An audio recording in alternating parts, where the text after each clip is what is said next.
A legal advocacy group is suing the state, claiming it has allowed unsanitary conditions to linger at one of Hawaii's largest low-income housing complexes. As KITV4's Moani Keala reports, residents of Mayor Wright housing in Kalihi have been complaining about no hot water and other problems for years. Victor Geminiani of the Lawyers for Equal Justice represents Mayor Wright residents. He says the state has failed to spend the money to provide decent living conditions.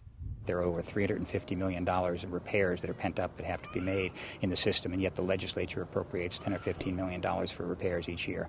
We're falling farther and farther and farther behind. Geminiani says the 35 housing units are deteriorating. They are infested with rats, roaches, and bed bugs. There are cracked windows and streetlights, not enough dumpsters, and worst of all, a lack of consistent, hot running water.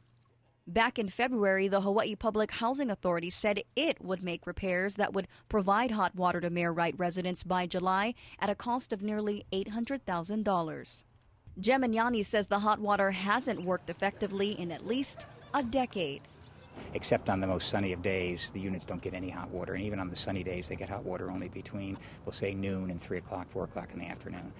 So at night, kids have to bathe in cold water. Right here in the middle of the housing area lies a makeshift playground set aside for the children. But danger lurks just 10 yards away as exposed wires from this light pole remain accessible.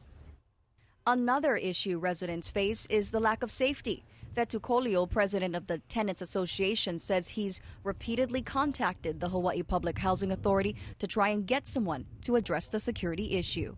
They have never came out, and that's why I know they don't care. Moani Keala, KITV4 News. The Hawaii Public Housing Authority had no comment. The suit was filed in both state and federal court.